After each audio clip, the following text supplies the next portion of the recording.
trataré, en los 20 minutos que se me han otorgado, de exponer mi punto de vista sobre el primero de los tópicos fijados por los organizadores de este evento. Me refiero al tema de Dios. El tema de Dios puede plantearse de distintas formas. Yo elegiré el ámbito histórico-cultural, emplazándome aquí no por afinidad personal, sino en atención al enmarque implícito establecido para este encuentro. Dicho enmarque incluye otros puntos tales como la religiosidad en el mundo contemporáneo y la superación de la violencia personal y social. El objeto de esta exposición será, por consiguiente, el tema de Dios y no Dios. ¿Por qué habríamos de ocuparnos de Dios? ¿Qué puede tener de interesante para nosotros, gente ya del siglo XXI, semejante asunto? ¿No se lo había dado por concluido, luego de la afirmación de Nietzsche, Dios ha muerto? Al parecer, esta cuestión no ha sido cancelada por simple decreto filosófico.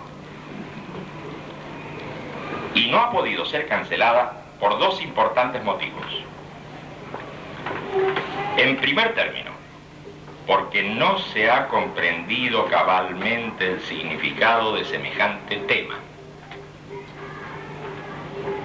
En segundo lugar, porque puestos en perspectiva histórica, comprobamos que lo que hasta hace poco tiempo era considerado extemporáneo, hoy anima nuevas preguntas. Y este preguntar resuena no en las torres de marfil de los pensadores o especialistas, sino en la calle y en la misma entraña de la gente sencilla. Se podrá decir que lo que hoy se observa es un simple crecimiento de la superstición, o un rasgo cultural de pueblos que al defender su identidad vuelven con fanatismo a sus libros sagrados y a sus liderazgos espirituales. Se podrá decir, en sentido pesimista y de acuerdo a ciertas interpretaciones históricas, que todo ello significa un regreso a oscuras edades. Como cada cual prefiera, pero el asunto permanece y eso es lo que cuenta. Yo creo que la afirmación de Nietzsche, Dios ha muerto, marca un momento decisivo en la larga historia del tema de Dios, por lo menos desde el punto de vista de una teología negativa o radical, como quisieran llamarlo algunos de los defensores de esa postura. Está claro que Nietzsche no se ubicó en los espacios de duelo que fijan habitualmente para sus discusiones los teístas y los ateos, los espiritualistas y los materialistas. Más bien se preguntó, ¿es que todavía se cree en Dios? ¿O es que está en marcha un proceso que acabará con la creencia en Dios?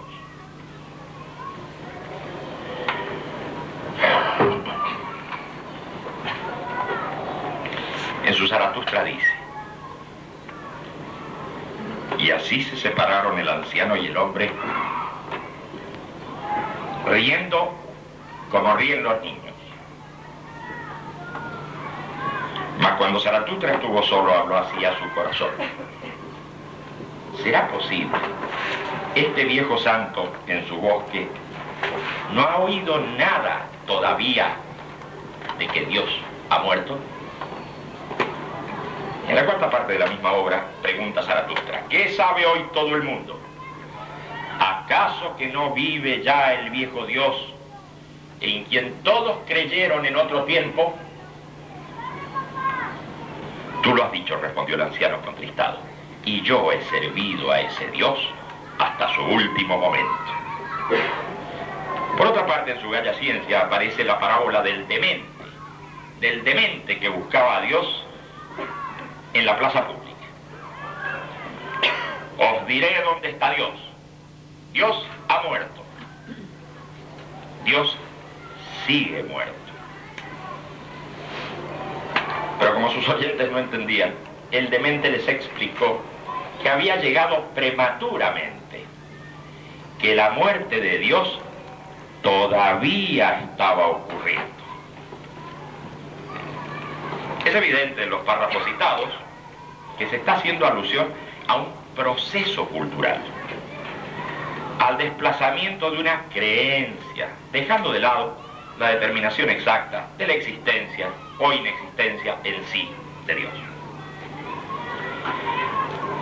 La implicación que tiene el desplazamiento de tal creencia es de consecuencias enormes, porque arrastra tras de sí a todo un sistema de valores, por lo menos en el occidente y en la época en que escribe Nietzsche.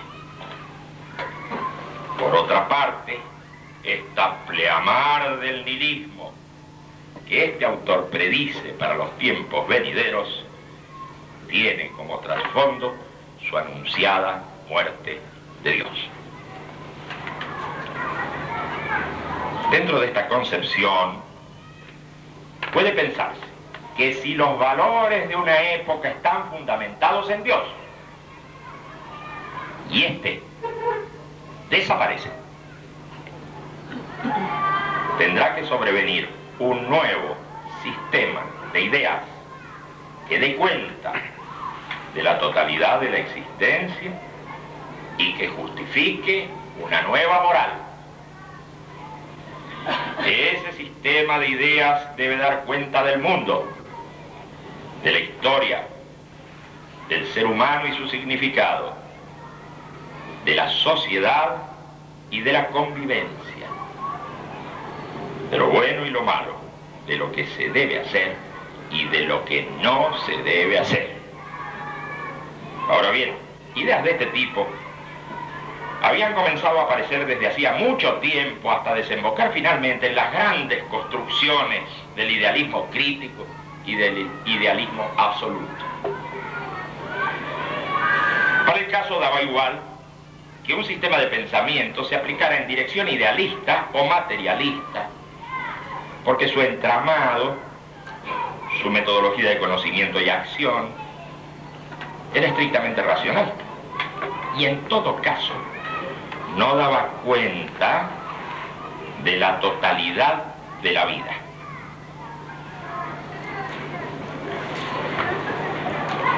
Las cosas para la interpretación nietzscheana ocurrían exactamente al revés. Surgían las ideologías desde la vida para dar razón y justificación de ella misma. Recuérdese que Nietzsche y Kierkegaard, ambos en lucha con el racionalismo y el idealismo de la época, pasan por ser los antecesores de las filosofías de la existencia. Sin embargo, en el horizonte filosófico de estos autores no aparecía todavía la descripción y comprensión de la estructura de la vida humana. Situación a la que se arriba recién en tiempos posteriores. Era como si de trasfondo todavía actuara la definición del hombre como animal racional.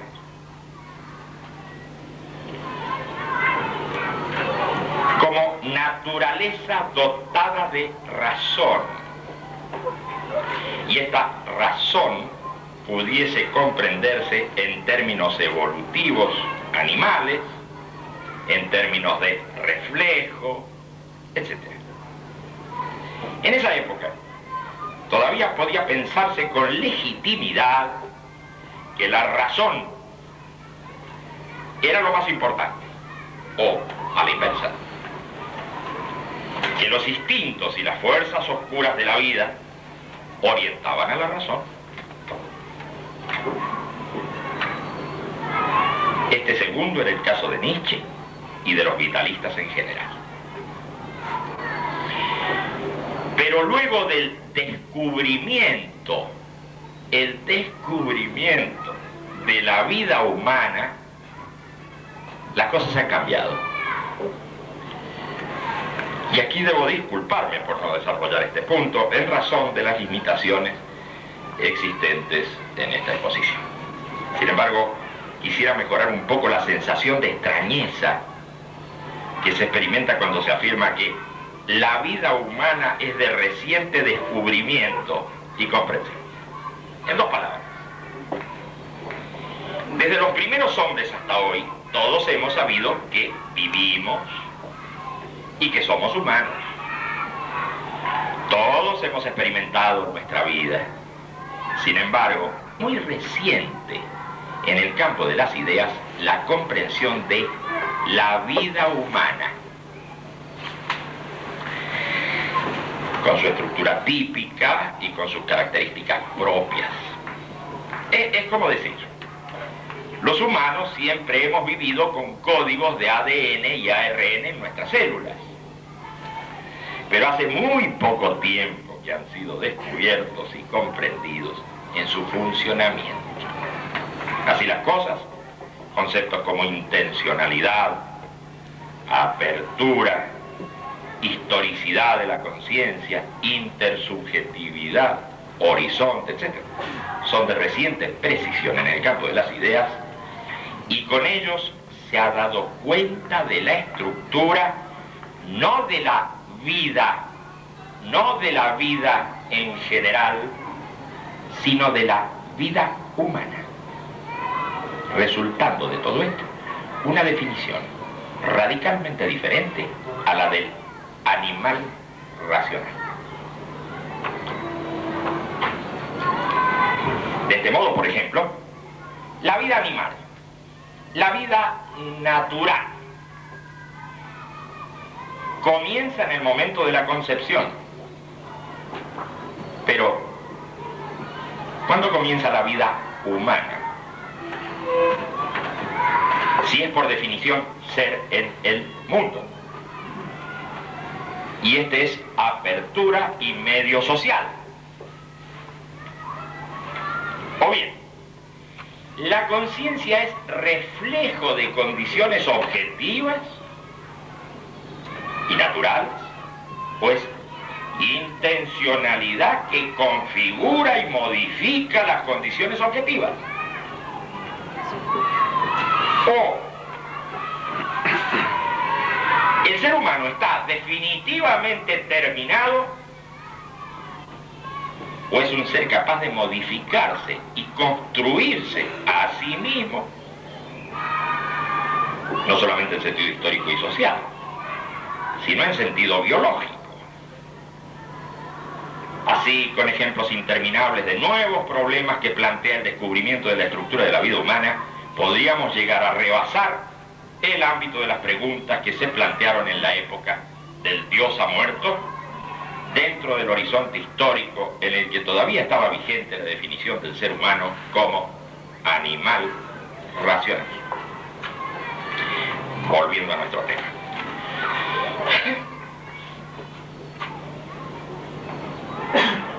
Si a la muerte de Dios no ocurría una sustitución que fundamentara el mundo y el quehacer humano, o bien, si se impusiera forzadamente un sistema racional en el que escapaba lo fundamental, es decir, la vida, el caos y el derrumbe de los valores, habría de sobrevenir arrastrando tras de sí a toda la civilización. A eso llamó Nietzsche la pleamar del nihilismo y en ocasiones el abismo. Está claro que no alcanzaron sus estudios sobre la genealogía de la moral ni sus ideas del más allá del bien y del mal para producir la transmutación de los valores que buscaba afanosamente. Más bien, buscando algo que pudiera superar a su último hombre del siglo XIX, construyó un superhombre que, como en las más recientes leyendas del Golem, echó a andar sin control, destruyendo todo a su paso. Se puso en pie el irracionalismo y la voluntad de poderío como máximo valor, constituyendo el trasfondo ideológico de una de las mayores monstruosidades que recuerda la historia. El Dios ha muerto no pudo ser resuelto o superado por una nueva y positiva fundamentación de los valores. Y las grandes construcciones del pensamiento quedaron ya clausuradas en la primera parte de este siglo sin lograr su cometido. Actualmente nos encontramos inmovilizados frente a estas preguntas. ¿Por qué deberíamos ser solidarios? ¿Por qué causa habríamos de arriesgar nuestro futuro? ¿Por qué deberíamos luchar contra toda injusticia? ¿Simplemente por necesidad? ¿O por una razón histórica? ¿O por un orden natural? La vieja moral basada en Dios, pero sin Dios, ¿es acaso sentida como una necesidad? Nada de esto es suficiente.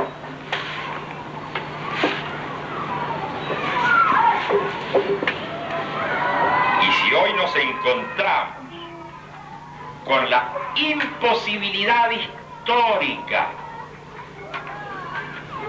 de que surjan nuevos sistemas totales y fundamentantes, la situación parece complicarse.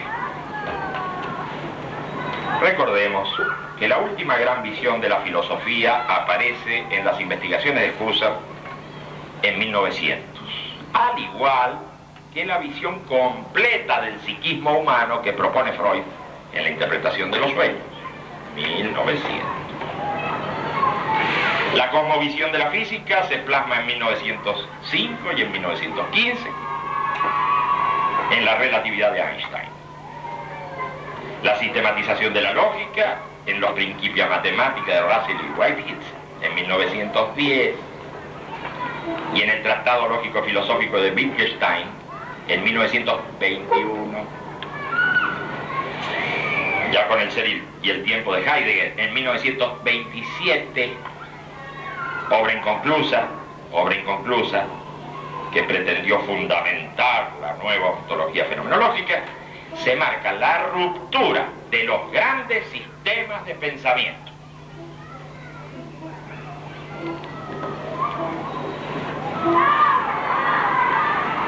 Aquí es necesario recalcarlo, no se está hablando de una interrupción del pensar, sino de la imposibilidad de continuar con la elaboración de los grandes sistemas capaces de fundamentarlo todo. El mismo impulso de esas épocas pasa también por la grandiosidad en el campo de la estética. Allí están Stravinsky, Bartók y Sibelius, Picasso, los muralistas Rivera, Orozco, Siqueiros, los escritores de largo aliento como Joyce, los épicos del cine como Eisenstein, los constructores del Bauhaus con Gropius a la cabeza, los urbanistas, los espectaculares arquitectos Wright, Le Corbusier. ¿Y acaso se ha detenido la producción artística en los años posteriores o en el momento actual? No lo creo. Pero tiene otro signo. Se modula, se deconstruye, se adapta a los medios, se realiza merced a equipos y especialistas, se tecnifica al límite.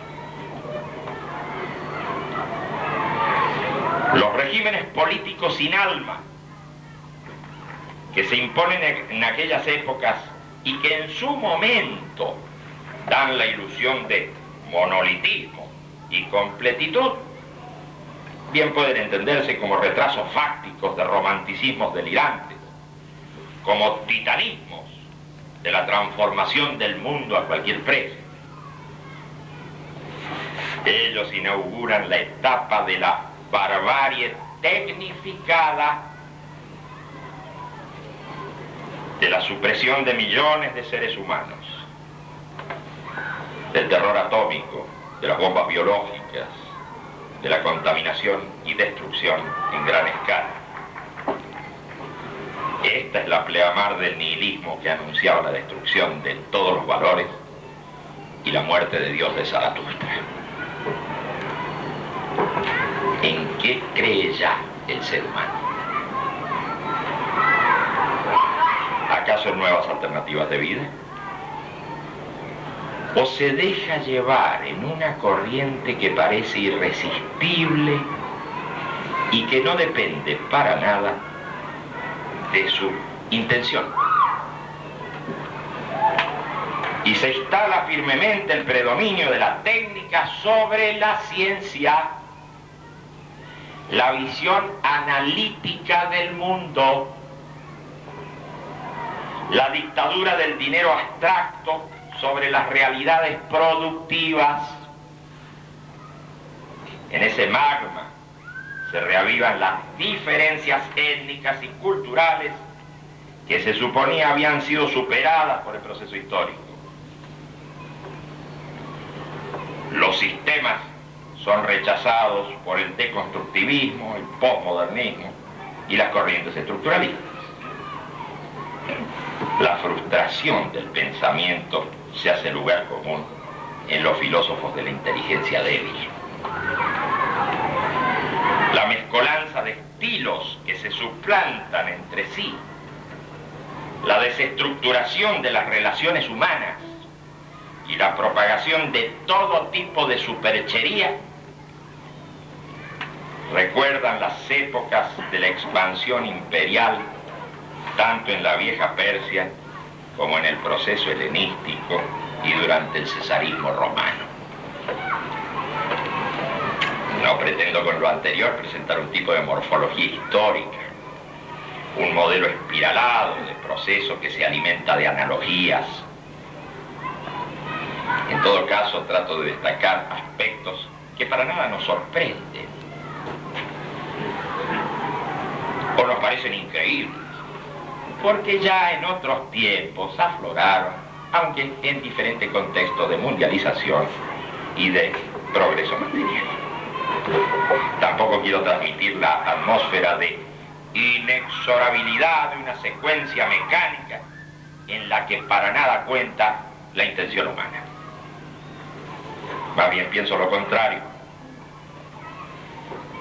Creo que gracias a las reflexiones que suscita la experiencia histórica de la humanidad, se está hoy en condiciones de iniciar una nueva civilización, la primera civilización planetaria. Pero las condiciones para este salto son en extremo difíciles.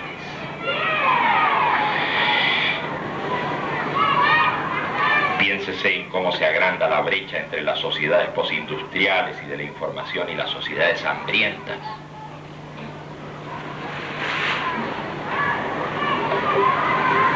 En el crecimiento de la marginación y la pobreza en el interior de las sociedades opulentas. En el abismo generacional que parece detener la marcha de la superación histórica. en la peligrosa concentración del capital financiero internacional,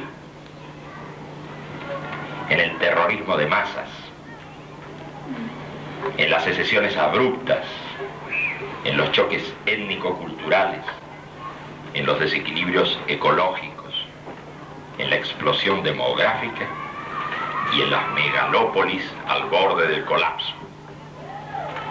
Piénsese en todo esto y, sin entrar en la variante apocalíptica, habrá de convenirse en las dificultades que presenta el escenario actual. El problema está, a mi ver, en esta difícil transición entre el mundo que hemos conocido y el mundo que viene. Y, como al final de toda civilización y al comienzo de otra, habrá que atender a un posible colapso económico, a una posible desestructuración administrativa, a un posible reemplazo de estados por paraestados y por bandas, a la injusticia reinante, al desaliento, al empequeñecimiento humano,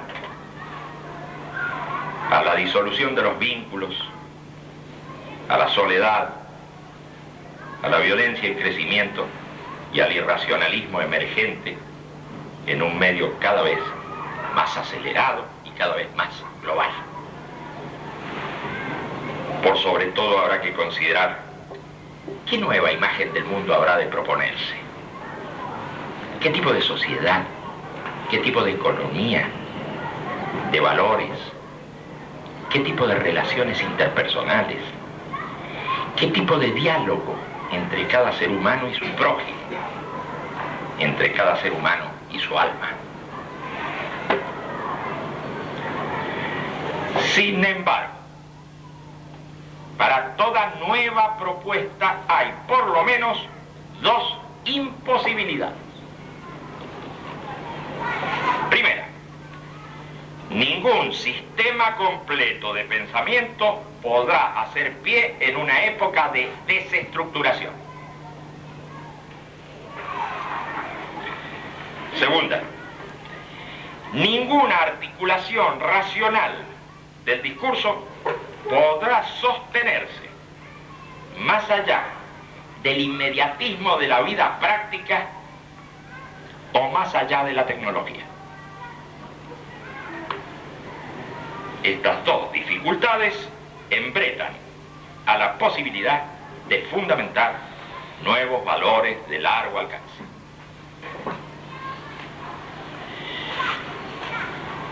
Si es que Dios no ha muerto, entonces las religiones tienen responsabilidades que cumplir con la humanidad. Hoy tienen el deber de crear una nueva atmósfera psicosocial, de dirigirse a sus fieles en actitud docente y erradicar todo resto de fanatismo y fundamentalismo. No pueden quedar indiferentes frente al hambre, la ignorancia, la mala fe y la violencia. Deben contribuir fuertemente a la tolerancia, ir más allá de la tolerancia y propender el diálogo con otras confesiones y con todo aquel que se sienta responsable por el destino de la humanidad. Deben abrirse, y ruego que no se tome esto como una irreverencia, a las manifestaciones de Dios en las distintas culturas. Estamos esperando de ellas esta contribución a la causa común en un momento por demás difícil. Si en cambio Dios ha muerto en el corazón de las religiones, podemos estar seguros que ha de revivir en una nueva morada, como nos enseña la historia de los orígenes de toda civilización. Y esa nueva morada estará en el corazón del ser humano, muy lejos de toda institución y de todo poder.